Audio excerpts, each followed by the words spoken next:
Cette semaine, eh bien, il s'est passé une actualité que vous avez tous vécue en France et j'étais en train de préparer, j'avais commencé à préparer le culte la veille et j'ai été appelé auprès du maître toute une nuit dans la prière pour véritablement réaliser.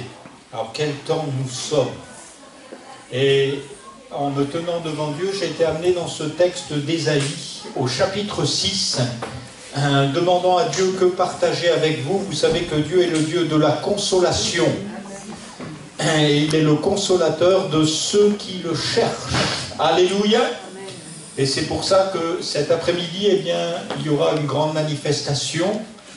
Les hommes vont publier l'orgueil de l'homme. Et Dieu, lui, veut publier sa gloire. Alléluia. C'est pas que les chefs d'État soient réunis qui impressionnent ce qui se passe dans le ciel. Hein. Mais c'est que des hommes soient courbés devant sa face. Qui fait que le cœur de Dieu peut bouger encore. Alléluia. Et qu'il bougera jusqu'au dernier jour. À la dernière heure. Un dernier homme, une dernière femme, à la dernière minute, plieront le genou. Non pas confesseront Jésus du bout des lèvres, mais publieront. Il est Dieu.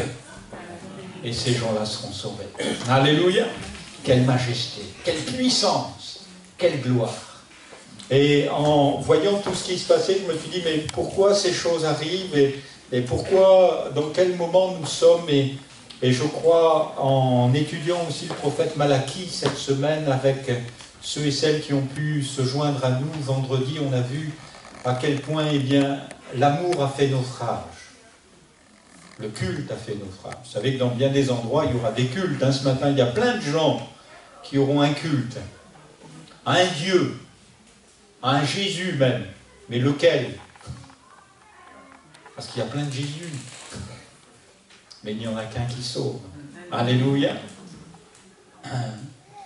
Celui, eh bien, que Dieu a envoyé, son Fils unique, celui qui est le Dieu des esprits de toute chair, alléluia, et celui qui a été déclaré Fils de Dieu avec puissance par sa résurrection d'entre les morts, alléluia, celui-là est digne d'être adoré, loué et béni.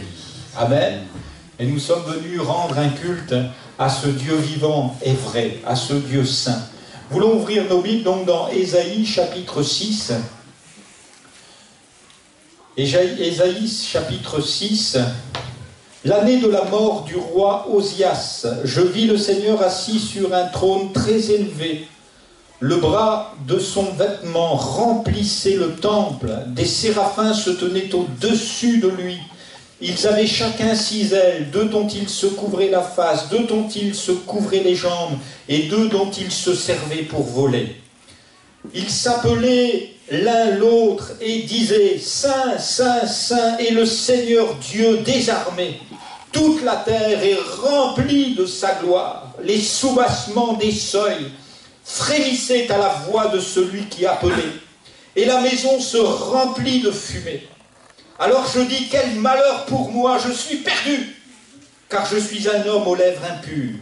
J'habite au milieu d'un peuple aux lèvres impures, et mes yeux ont vu le roi, le Seigneur Dieu des armées.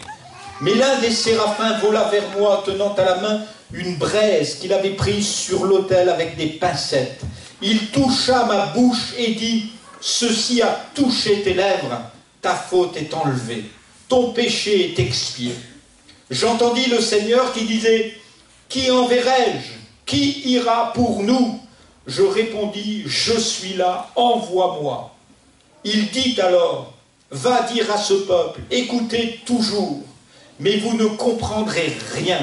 Regardez toujours, mais vous n'apprendrez rien.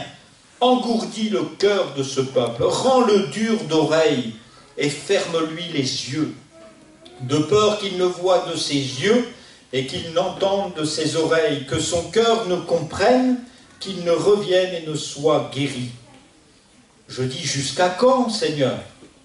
Et il répondit, « Jusqu'à ce que les villes soient saccagées, sans habitants, les maisons sans hommes et la terre saccagée, dévastée, jusqu'à ce que le Seigneur ait éloigné les hommes et que le pays soit tout à fait abandonné. » S'il reste encore 1/10 des habitants, il repassera par l'incendie. Mais comme le térébinthe et le chêne conservent leur souche, quand ils seront abattus, sa souche donnera une descendance sainte. Amen. Alléluia. Et vous voyez, cette semaine, donc mardi, j'étais véritablement dans la prière et préparant déjà le culte, quand il y a eu ces événements, eh bien, j'ai fermé tout ce que je préparais, j'ai dit, Seigneur, tu as un message. Vous savez, dans les temps particuliers où nous vivons, Dieu a une parole prophétique pour son peuple. Alléluia. Il ne veut pas nous faire marcher sur des choses qu'on a connues avant, mais il veut nous faire marcher sur une parole vivante. Alléluia. Sur une parole qui va nous permettre d'atteindre le but. Et c'est important de réaliser dans quel temps nous sommes et de ne pas sombrer dans la terreur, parce que la terreur sera devant chaque porte. Chacune de vos portes, la terreur viendra. La terreur viendra devant ma porte aussi. Et il faut savoir qu'est-ce qui sera à l'entrée de la porte. Vous savez qu'Israël a vécu cette terreur, alors qu'ils étaient eux-mêmes des prisonniers au pays d'Égypte. Eh bien, préparant la Pâque, Dieu avait dit, cette nuit même, la terreur va passer. L'ange de la terreur passera. Sur tout le pays d'Égypte, rien ne sera épargné, si ce n'est les portes où je verrai le sang de l'agneau. Alléluia. La terreur va passer sur toute la France, sur l'Europe entière, mais là où il y a le sang sur les cœurs, alléluia, il y aura véritablement une grâce extraordinaire. Amen. Et nous voulons réaliser le prix de Jésus sur la croix. Alléluia. Ce Jésus que nous prêchons ce matin, c'est celui qui a versé son sang. Ce Jésus que nous adorons ce matin, c'est celui qui pardonne tous nos péchés. Ce Jésus que nous adorons, c'est celui qui règne. Alléluia. Et ce matin, il nous faut véritablement réaliser en quel temps nous sommes. Amen. Et nous sommes dans un temps, et la Bible nous dit, l'année de la mort du roi Osias. Qui était ce roi ? C'est un roi qui a rebâti Israël. Et si vous regardez dans le 2e livre des Chroniques, eh bien, la vie était à peu près paisible. Chacun avait à peu près de quoi manger. Il n'y avait pas de grosse fortune, il n'y avait pas de pauvres. Et on était à peu près à l'équilibre. Il me semble que les Français sont tellement heureux quand ils ont à peu près ce qu'il faut. Du pain et des jeux, comme dans la Rome antique. Du moment qu'on peut aller jusqu'au PMU, essayer de gagner l'euro-million, eh bien, voilà, tout semble aller bien dans le meilleur des mondes. Et il n'y a personne, et ceux qui sont au coin des rues, eh bien, il y en a quelques-uns, malheureusement, c'est vrai, on les connaît, mais ce n'est pas le cas en règle générale. On arrive à avoir à manger, on arrive à avoir à boire, on arrive même à être vêtu. Et même considérant les plus pauvres, eh bien, j'ai vu eh bien, que même là, eh bien, il y a tellement d'associations, on peut toujours trouver un pullover. C'était le cas du roi Osias. Il avait rééquilibré et il était mort. Mais quelque chose était dégénéré dans le cœur de Dieu, dans le cœur du peuple de Dieu. Et on l'a vu aussi dans le prophète Malachie, eh bien, il y avait une dégénérescence. Comme on a à peu près de quoi satisfaire à nos besoins, alors l'amour du plus grand nombre s'était refroidi. Le culte, c'était « oh, ouais, bah c'est bien, on peut venir une fois de temps en temps, puis dans cette église ou dans une autre, oh, Dieu est bon, il est aussi fidèle et véritable. Et Dieu nous attend véritablement. Et qu'est-ce qui s'est passé l'année de la mort du roi Osias? Cette révélation est la révélation prophétique dont nous avons besoin ce matin. Nous avons besoin d'une révélation pour nos cœurs. Face à cette terreur, face au pouvoir puissant qui se lève maintenant, puisque l'adversaire est venu avec une grande force, et il va bientôt balayer toute la terre, mais Dieu restera à son poste, et il régnera au siècle des siècles. Et nous voulons considérer que la vision que Dieu nous donne, la révélation prophétique pour l'Église de Jésus-Christ, c'est la grandeur de Dieu. Alléluia. Et alors même que le roi est mort, alors même que la direction change ici-bas, eh bien, la Bible nous dit, et cet homme de Dieu nous dit, je vis le Seigneur assis sur son trône très élevé. Alléluia. Un roi est mort, des nations sont en train de s'effondrer, des puissances tombent, mais Dieu est sur un trône très élevé. Alléluia. Je ne sais pas quelle est la référence que vous avez de Dieu. Et beaucoup de gens ont comme image, vous savez, on vient de fêter Noël, un petit Jésus. On a pu dépoussiérer les armoires et mettre en évidence pour que la fête soit complète. Mais la vérité, c'est que Dieu veut véritablement nous montrer la réalité prophétique, c'est qu'il est grand. Alléluia. Est-ce que je peux entendre un amen ce matin? Nous servons un grand Dieu. Alléluia. Qui a vaincu la mort, qui est ressuscité des morts et qui se paie la grâce d'être au milieu de nous ce matin. Pourquoi faire? Pour guérir les malades, pour délivrer les captifs, pour révéler sa toute-puissance. Amen. Nous avons un grand Dieu. Amen. Et nous avons besoin de cette révélation fraîche et entière. Non, ce n'est pas la dernière roue du carrosse. Nous célébrons un culte à un Dieu tout-puissant. Alléluia. Et plus que jamais, l'Église a besoin de réaliser ces choses. À l'heure où nos présidents vont défiler cet après-midi, ce n'est pas l'orgueil des droits de l'homme qu'il nous faut voir, mais c'est la puissance de Dieu. Alléluia. Parce que c'est les droits de Dieu qui vont être mis en place. Amen. Et c'est ces droits qui ont été bafoués, et lui revient mettre en place la gloire de son nom. Amen. Alléluia. C'est ce qui va se passer dans l'Europe entière, dans le monde entier. Bientôt, Dieu vient régner. Alléluia. Êtes-vous à genoux devant lui? Ou serez-vous mis à genoux par les circonstances? That is the question. Elle est véritablement là. Or, le prophète Ésaïe nous amène dans cette révélation. Quand nous considérons le Dieu tout-puissant, alors nous sommes confondus par une chose dont l'Église a un absolu besoin de revenir: la sainteté de Dieu. Quand on voit la grandeur et la splendeur de Dieu, alors la Bible dit qu'il y avait au-dessus encore des séraphins qui volaient. Et ces séraphins se parlaient. Et ils ne se parlaient pas pour dire « Oh, ben, qu'est-ce qui ne marche pas? Tiens, il y aurait peut-être besoin d'un boulon au carrosse. » Non, non, non, non.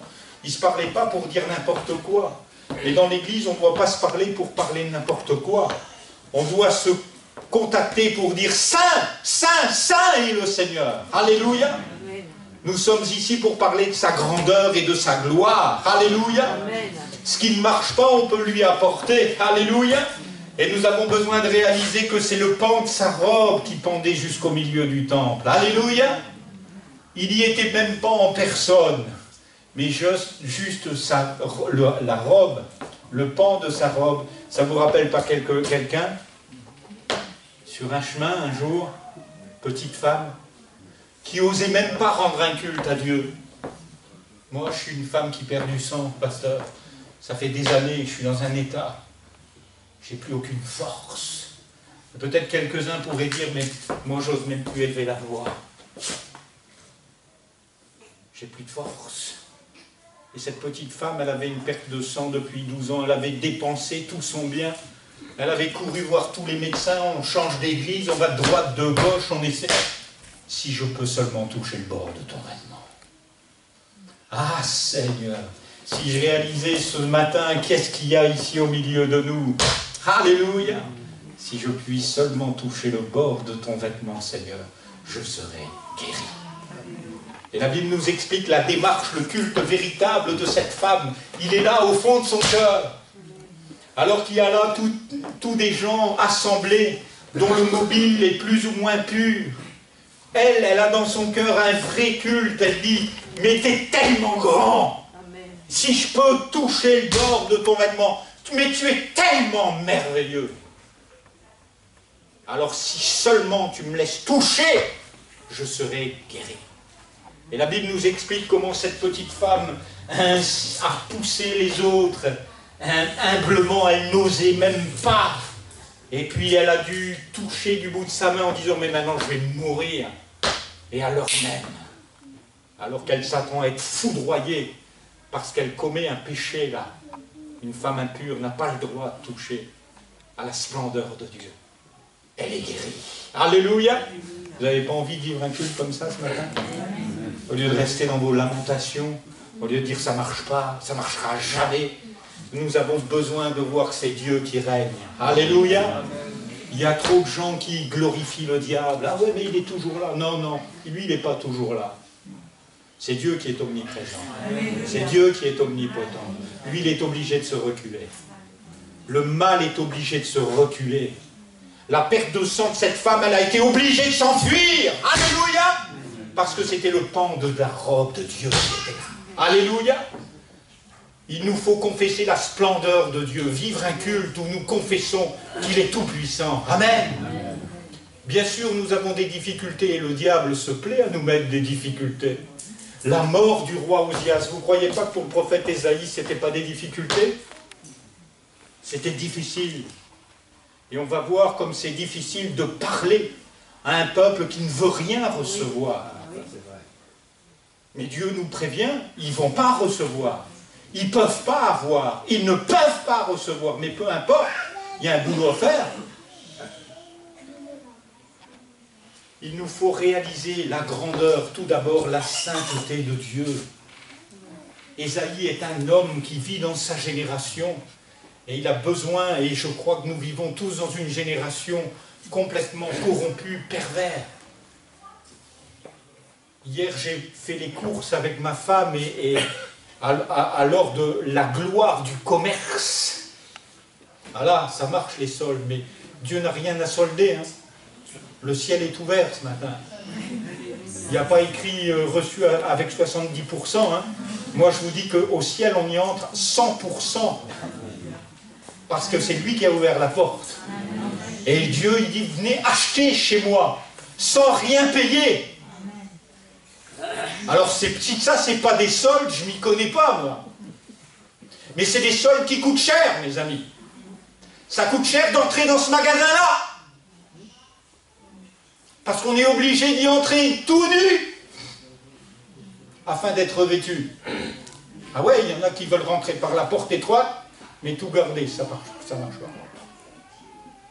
Non, non, Dieu purifie nos cœurs et même nos mobiles. Moi, je bénis Dieu pour les moments que je vis dans la famille, avec le retour du Fils, mais plus encore avec un nettoyage de mon mobile. Tu es là pourquoi? Tu fais quoi? Tu es venu faire quoi? Tu veux quoi? Qu'est-ce qu'il y a dans ton cœur? Saint, saint, saint est le Seigneur. Amen. La terre est remplie de sa gloire. Alléluia. Je ne regarde pas tout ce qui est médisance, tout ce qui est profit, tout ce qui est malheur. Mais je regarde à la gloire de mon Père. Alléluia. Tu te plais, toi, encore à faire lever le soleil ce matin. Alléluia. On est venu au culte avec le soleil. C'était pas beau, ça? Alors qu'il a plu toute la semaine. Et je me disais, Seigneur, c'est merveilleux. Alléluia. Tu fais lever ton soleil sur les justes comme sur les injustes. Moi, je n'aurais pas fait comme ça ce matin. Mais tu es un Dieu merveilleux. Amen. Et regardez un peu ces séraphins. Regardons un peu à quel culte Dieu nous amène. Cet homme, il tombe par terre. Devant lui, il y a des séraphins qui sont brûlants d'amour pour Dieu, qui ne peuvent même pas dire un mot de travers sur quoi que ce soit, qui ont juste pour mot, pour vocabulaire, saint, saint, saint. Alléluia. Est-ce que vous voulez changer de vocabulaire? Je crois que l'Église a besoin de changer de vocabulaire. Au lieu de rentrer dans le pessimisme, et on l'a vu en étudiant Malachie, dans le cynisme, parce qu'il y a un cynisme. Hein? Ah ouais, si Dieu m'aimait. Il y a un cynisme dans les cœurs. Faites-le disparaître. Et faites comme ces séraphins. Saint, saint, saint. C'est le seul vocabulaire qu'ils avaient. Alléluia. Vous ne pouvez pas se tromper. Hein? Si devant les médisances et devant les critiques, vous êtes en train de dire gloire à Jésus, eh bien les critiques vont tomber. Alléluia. Elles vont être anéanties. Parce que la sainteté de Dieu engloutit tout. Alléluia.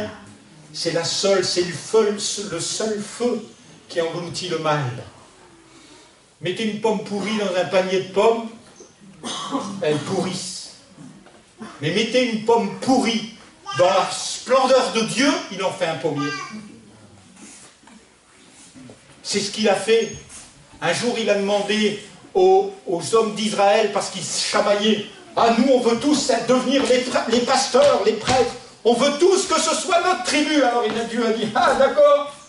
Amenez tous une branche morte d'amandier. » Une branche morte d'amandier. Alors, ils l'ont tous amené devant Moïse. Ils ont dit, « Ah, c'est la mienne qui va fleurir, c'est la mienne. » Il n'y en a qu'une qui a fleuri. Alléluia. D'une vie pourrie, Dieu la purifie. Alléluia. Mais il est le seul qui peut le faire. Mettez une vie pourrie dans une prison, ça pourrait encore plus. J'ai eu l'occasion d'être dans les prisons, d'être aumônier de prison. Et j'ai rarement vu, à part quand la main de Dieu se posait, et j'ai vu un homme qui avait tué sa femme, qui était là pour 10 ans. J'ai vu cet homme, la main de Dieu s'est posée sur lui, et cet homme qui était une terreur, est devenu un agneau. C'est un des seuls que j'ai vu. Mais quelquefois j'ai vu des jeunes rentrer, ils avaient une petite tache, des petits voleurs. Et quand ils sortaient, mes amis, ils étaient pourris jusqu'à la moelle. C'était devenu des voleurs, des proxénètes, des bandits de haut de gamme, parce qu'ils étaient en contact avec le mal. Et parce qu'ils s'étaient laissés contaminer. Soyons contaminés par ce Dieu saint. Alléluia. À l'exemple de ces séraphins qui se contaminent d'amour. Saint, saint, saint est le Seigneur. Alléluia. Tu peux dire à ton voisin, il est saint le Seigneur. Amen. Et c'est lui qui te sanctifie. Alléluia. Parce qu'au fond de nos cœurs, il y a cette pourriture terrible. Mais Jésus est venu la vaincre. Alléluia. Il n'y a que lui qui peut la vaincre. Vos amis vont pleurer avec vous. Ils vont dire, ben oui, t'es malheureux, c'est la faute de ta femme, c'est la faute de ci, c'est la faute du pasteur. Vos amis seront comme ça. Mais Dieu vous prendra. Et il dira, toi, je te lave. Alléluia. Arrête de parler d'un tel et d'un tel. T'es dans le même état. Saint, saint, saint est le Seigneur. Nous avons besoin d'une révélation de sa grandeur. Le Dieu que nous servons ici, ce n'est pas le petit Jésus, c'est le Tout-Puissant. Il est au milieu de nous pour nous purifier, pour nous laver. C'est tellement vrai qu'Ésaïe, cet homme de Dieu, va tomber sur sa face. Il va dire, mais malheur à moi. Et quand vous avez cette vision-là de Dieu, vous ne pouvez dire que malheur à moi. Mes yeux ont vu le roi. Mes amis, quand on a véritablement la révélation de Jésus, et en vivant les choses avec le retour de mon fils à la maison, je réalisais un jour, Dieu est venu me chercher sur une route, et pendant longtemps j'ai dit, mais pourquoi moi? Pourquoi tu viens me chercher moi? Et je ne pose plus cette question, mais je dis, Seigneur, mes yeux ont vu le roi. Malheur à moi! Qu'est-ce qui m'attend? Qu'est-ce qui m'attend? Il m'attend de rester devant ta face. Il m'attend d'avoir des mots. Et cet homme, eh bien, il confesse, mais mes lèvres sont impures, et je vis au milieu d'un peuple impur. Ils sont loin d'être comme ces séraphins en disant Saint, Saint, Saint. Et la Bible nous explique ce qui se passe. Et je crois que c'est ce que Dieu veut véritablement faire à l'église de Jésus. Un séraphin vola et prit sur l'autel un tison. Vous savez, sur l'autel de Dieu, il n'y a qu'un tison qui brûle. C'est le sacrifice de Jésus. Jamais homme n'a parlé comme cet homme. Comment faire? Comment parler comme toi tu parles? Comment vivre de ce que toi tu vis, Seigneur? Qu'est-ce que l'Église a besoin ce matin? Elle a besoin de réaliser ta grandeur dans la purification. Et le séraphin a pris sur cet autel, eh bien, un brasier. Il y avait là un charbon ardent. Et si vous pouviez venir avec moi au pied de Golgotha et voir le charbon ardent du cœur de Dieu, il s'est offert pour nos péchés. Alléluia. Il s'est livré sur l'autel.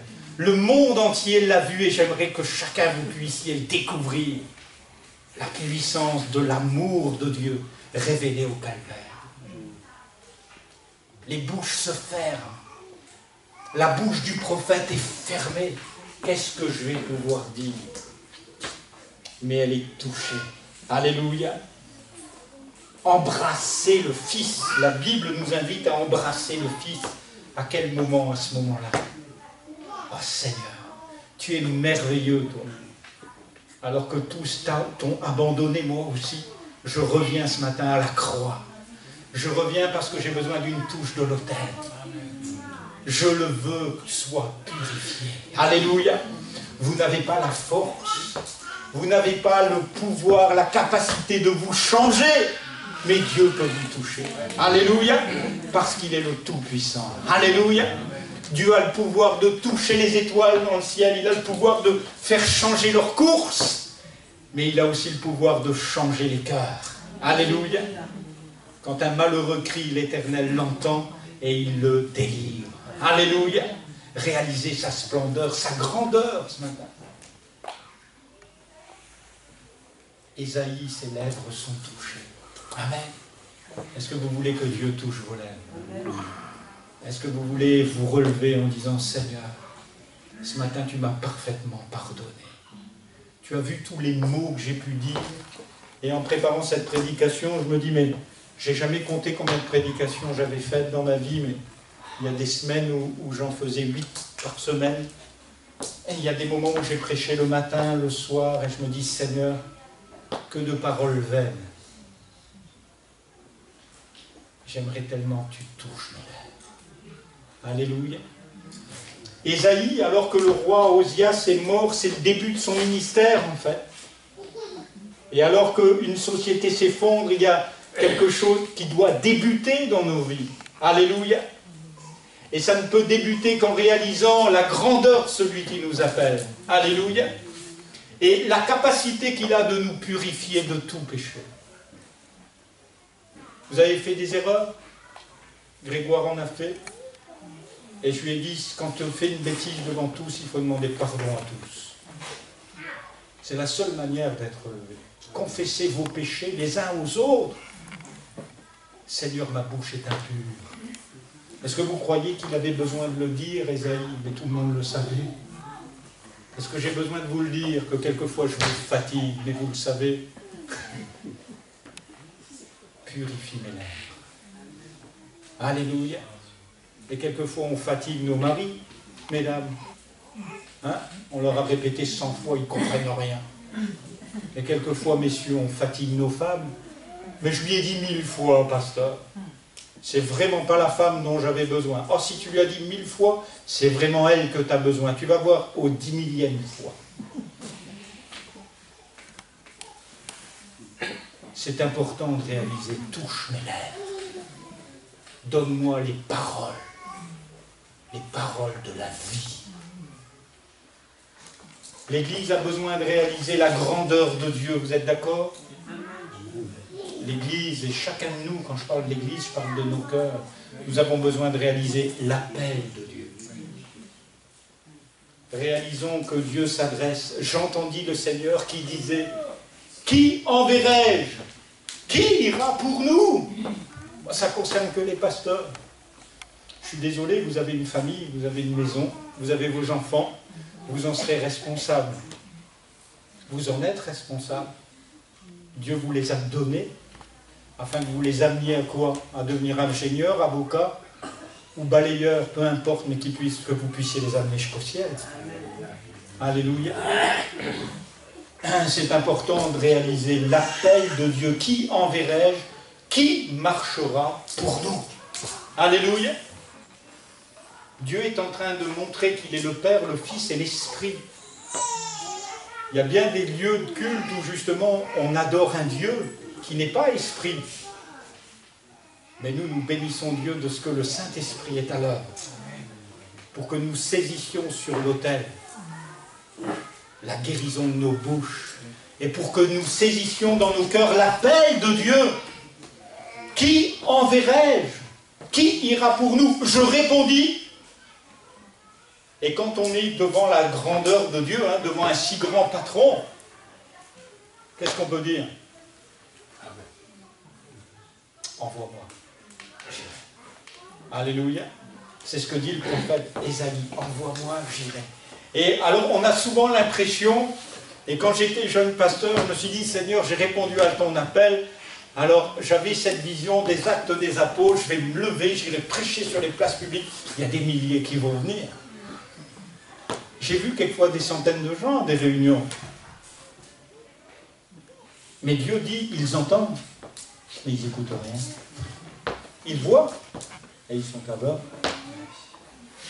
Dieu ne dit pas à Isaïe, voilà, tu vas prêcher, et ils vont tous venir, parce qu'il dit, il y a un évangile de prospérité qui est faux, même dans la logique, la logistique de l'Église. C'est pas comme ça que ça marche. C'est ceux à qui Dieu ouvre le cœur. Dieu connaît nos mobiles ici. Bien au-delà de nous voir à une réunion, il connaît les mobiles de nos cœurs. Il sait quand je me lève et quand je me couche. Pourquoi je suis là? Quel est mon intérêt? Et est-ce que je suis là pour l'intérêt de Dieu? Ésaïe n'est plus là pour la grandeur de Dieu. Alléluia! Il a été touché maintenant. Ses lèvres sont touchées. Et maintenant, il répond à l'appel de Dieu. Mais répondre à l'appel de Dieu, ça ne signifie pas avoir du succès comme le monde le dit. Réalisons un peu le succès de Jésus. Des foules entières sont venues à lui. C'est formidable. Les malades étaient guéris, les boiteux marchaient. Il y avait des choses extraordinaires. 8 jours avant Pâques, il monte à la fête. Et il y a là la fête des roseaux. Alors, on vient mettre on enlève des manteaux, on le met, il peut passer. Alléluia, béni soit celui qui vient au nom du Seigneur. Amen. C'est le succès garanti. Jésus va prendre le pouvoir. Mais il n'est pas monté pour ce pouvoir-là. Et le succès que Dieu nous garantit, c'est le succès du brisement de nos cœurs. Alléluia. Ce que Dieu a commencé, il va l'achever.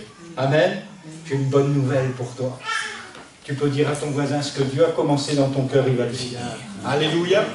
Et tout partout où il a vu l'hypocrisie, la fausseté, le mensonge, il marche avec toi, mais il y a un jour où ça va casser. Parce qu'il te veut au ciel. Alléluia. Il n'est pas merveilleux? Qui veut le suivre encore? Beaucoup ont commencé à partir quand Jésus a parlé comme ça. Beaucoup l'ont quitté. Et quand on prêche le véritable évangile, il faut s'attendre à ce que beaucoup s'en aillent quand il faut payer le prix. Béni soit le Seigneur pour ces choses-là. Qui enverrai-je? Envoie-moi. Beaucoup ne comprennent pas. Il y a donc un travail à faire sans aucun résultat. Et on comprend, le prophète va dire, mais jusqu'à quand je vais faire ça? Hein, parce qu'il y a un moment, on dit, Seigneur, ça va durer jusqu'à quand? Jusqu'à quand je vais parler qu'ils ne comprennent pas? Jusqu'à quand? Alors nous, on est souvent en train de dire, on va prier pour les malades et les malades seront guéris. On va prier pour les sick. Et Dieu dit, jusqu'à ce que moi je casse tout.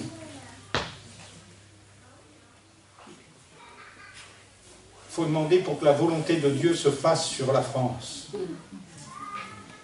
Et la terreur va s'installer devant chaque porte. Et face à la terreur, les gens n'auront plus qu'un seul choix, le sang de Jésus. Alléluia! Ou alors la terreur. La Bible dit qu'à la fin des temps, les hommes rendront l'âme de terreur. Il y a des angoisses parmi les nations, il y en a parmi notre nation. Et ce n'est pas l'orgueil, ce n'est pas la bombe atomique qui va nous protéger. Puisque la terreur est devant chaque porte. Mais c'est seulement une relation puissante avec un Dieu tout puissant. Alléluia. Il nous faut réaliser l'appel de Dieu, l'appel sur nos vies. Qu'a fait Noé au jour du déluge? La Bible nous dit que Dieu lui a donné 100 d'années pour bâtir son arche. L'arche était une folie aux yeux du monde sur lequel il était. Mais pour lui, elle était la puissance de Dieu. Et réalisez bien qu'au moment où la famille de Noé, lui et sa famille sont dans l'arche, en dessous de l'arche, il y a des milliers d'hommes qui meurent. Réalisons que bientôt l'Église va monter dans le ciel, et au moment où elle va monter, des millions d'hommes vont commencer à mourir de terreur. Puissions-nous être dans l'arche, comme au jour de Noé. Et pourtant, Noé, la Bible nous dit qu'il était un prédicateur de justice. Oui, nous devrons prêcher la repentance et le pardon des péchés. Nous avons négligé Dieu. Nous avons fait de lui un petit Dieu. Nous avons fait de lui quelqu'un qui est un ami. C'est vrai que Jésus est l'ami des pécheurs, mais ce n'est pas un ami au sens de l'homme. C'est un ami tout-puissant. Alléluia. Qui vient véritablement nous entraîner dans cette vocation, dans cet appel. Jean-Baptiste, avant que Jésus ne paraisse, lui aussi est venu, et qu'est-ce qu'il a prêché? La repentance et le pardon des péchés. Il a dit, repentez-vous, car les temps sont proches. Celui qui vient après moi est plus grand que moi, je ne suis pas digne de délier la courroie de ses pieds, de ses souliers. Alléluia. Jésus a paru, et qu'est-ce qu'il a dit? Venez à moi, et puis tout ira bien. Non, non, non, non. Repentez-vous. Croyez en Dieu, et croyez en moi. Il y a plusieurs demeures dans la maison de mon Père, et là où je m'en vais, je veux que vous y soyez aussi. Alléluia. Croyez en Dieu. Ne pensez pas que Jésus, c'est l'ami qui passe au-dessus de toutes nos erreurs. Le véritable ami blesse. J'ai quelques véritables amis qui n'ont pas peur de venir me voir au jour où ça va mal et qui me disent la vérité. Et ils n'ont pas peur de blesser ceux. Mais le plus grand de tous mes amis, c'est Jésus. Et quand je suis vraiment incliné dans sa présence, quand je considère sa grandeur, alors il me dit, t'as péché. Il y a ça, ça, ça. Règle ça. Va demander pardon. Règle tel souci. Marche devant ma face et sois intègre. Alléluia. Je crois qu'il nous faut réaliser à quoi Dieu nous appelle. Il nous appelle à communiquer le message. Oui, tout le monde n'ira pas au paradis. Hein. Ce n'est pas l'orgueil de la France qui sauvera les Français, mais c'est la puissance de Dieu. Alléluia. Et cet orgueil, même cet après-midi, dans ces grands défilés, sera bientôt abattu. Parce que les hommes devront donner gloire à Dieu, qu'ils le veuillent ou qu'ils ne le veuillent pas. Et ça se passera par ce cycle. Et Dieu le dit, jusqu'à quand, Seigneur? Jusqu'à ce que les villes soient saccagées, sans habitants, et les maisons sans hommes, la terre saccagée, dévastée. Il faut nous préparer aussi à ce que cette terre aussi est au bord de l'épuisement. On l'a fait produire à coups de technique, en lui faisant mal, le plus mal possible, mais pourvu qu'elle donne des fruits. Cette terre est saccagée, et les famines sont proches, les difficultés sont proches. Pourquoi? Parce que Dieu pourra nous nourrir même du ciel. Alléluia. Et il tient véritablement à nous préparer. Oui, les temps que nous vivons sont des temps importants où l'Église doit revenir à voir la grandeur, la splendeur de Dieu, à réaliser l'appel de Dieu. On ne comprend pas jusqu'à quand, Seigneur, mais la Bible dit, l'amour est patient. Amen. Amen. Et Dieu use de patience, ne voulant pas que les pécheurs périssent, mais voulant les amener jusqu'à la repentance. Amen. Et nous croyons, eh bien, que Dieu fera les choses. Il faut aussi citer que dans les moments que nous vivons, avec les Juifs qui sont frappés dans notre pays, Dieu est en train de préparer quelque chose. Et le prophète Ésaïe a dit, j'enverrai des pécheurs qui te pécheront, mais j'enverrai aussi des chasseurs qui te chasseront. Et à la porte de Vincennes, on a commencé à voir les chasseurs qui venaient tirer. Et des familles vont être chassées pour retourner chez eux. Non pas qu'elles le veuillent, parce que beaucoup préparent leur alia avec un désir, mais ils seront chassés. En même temps qu'ils seront chassés, la bénédiction s'en va de la France. N'ayez pas les yeux sur la misère française, hein. Ayez les yeux sur Jérusalem. Et Dieu dit, lorsque vous verrez toutes ces choses établies, je viens bientôt. Alléluia. Il faut nous préparer à cet enlèvement, mes frères et sœurs. Et pour ça, eh bien, il faut réaliser ce que nous avons besoin de mettre en place, la sainteté de Dieu, l'appel de Dieu pour nos vies, et enfin, l'espérance de Dieu. Et j'aime cette dernière phrase. Mais, Dieu dit mais, alors que je suis en train de tout mettre par terre, afin que les hommes sachent ce qu'ils sont devant moi. Mais, comme le térébinthe et le chêne conservent leur souche quand ils sont abattus, sa souche donnera une descendance sainte. Alléluia. Gloire à Dieu. Quand Jésus est descendu de la croix, Joseph d'Arimathée avait acheté un tombeau qui lui était réservé. Il a mis Jésus au tombeau et la Pâque a eu lieu. Cette année à Jérusalem, comme toutes les Pâques, une autre Pâque avait lieu. Jésus était en train de vaincre la mort. Et quand les femmes sont arrivées au matin, eh bien, la pierre avait été roulée. Alléluia. Il y a un reste saint. Alléluia. Il n'était pas possible que son corps voie la corruption. Amen. La sainteté absolue, ce qui venait du ciel, repartait au ciel. Il est ressuscité avec un corps glorifié. Amen. Et de même, ce que Dieu a mis en vous, ceux et celles qui sont nés de nouveau, votre espérance, c'est la vie éternelle. Alléluia. Et il nous faut réaliser que ce que Dieu a mis en nous, ce n'est pas pour vivre ici-bas seulement, et quand bien même nous en avons quelques jouissances, je crois qu'on en a mal joui, parce que la vraie jouissance, c'est le Saint-Esprit. Alléluia. L'esprit de sainteté, alléluia, qui vient en nous. Et Jésus a dit, il sera avec vous, et il sera en vous. Alléluia. Est-ce qu'il est en vous? L'avez-vous accueilli pour brûler pour Dieu? Amen. Et pour vous donner cette espérance.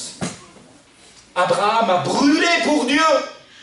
Il avait 100 ans, il n'avait pas d'enfant. Et pourtant, une semence sainte est née. Alléluia. C'était risible.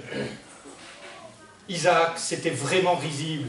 Cette femme, cette vieille souche de chêne, cette vieille grand-mère qui rigolait du message de Dieu, a vu jaillir de son ventre la vie éternelle. Alléluia.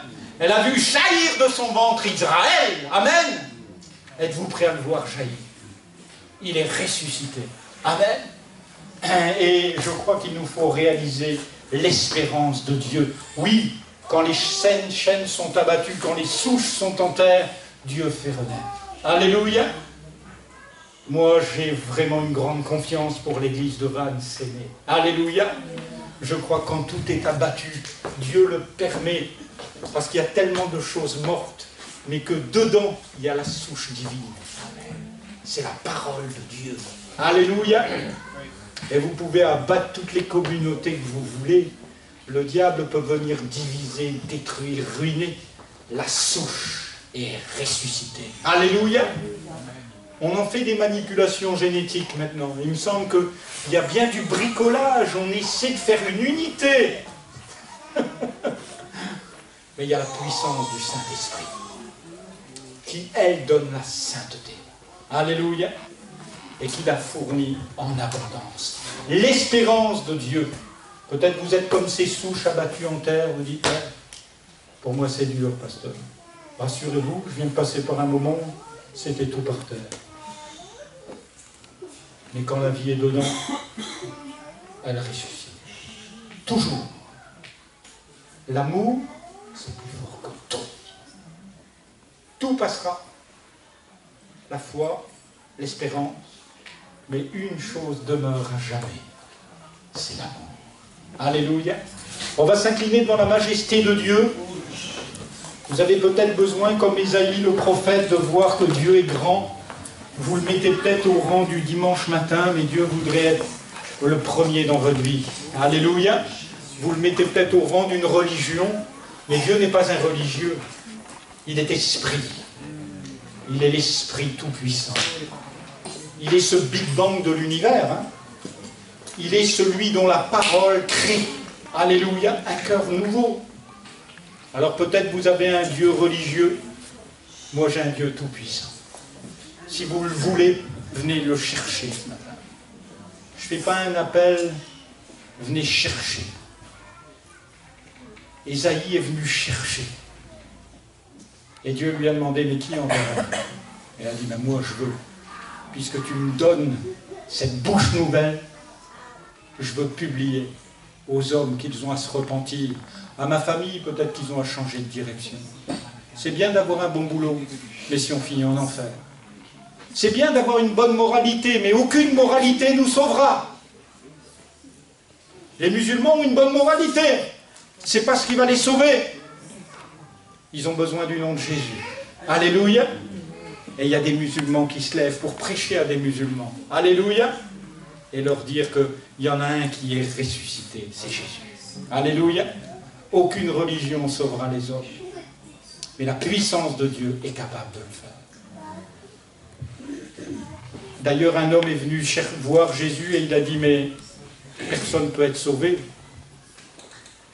Et Jésus a dit, mais tu as raison. C'est impossible aux hommes, hein, mais c'est possible à Dieu. Alléluia. Venez devant ce Dieu-là. Si vous croyez que vous pouvez sauver quelque chose de votre vie, abandonnez-le. Et venez au Dieu tout-puissant. C'est lui qui va vous sauver. Je te bénis et je te loue pour ces moments, Seigneur, étends ta main sur mes frères, mes sœurs, sur cet auditoire, afin que nous sachions quelle est ta grandeur maintenant. Parce que tu es grand pour la France. Tu vas encore faire des merveilles en France. Et alors même que nous sommes assaillis de toutes parts, nous allons voir ta splendeur jaillir.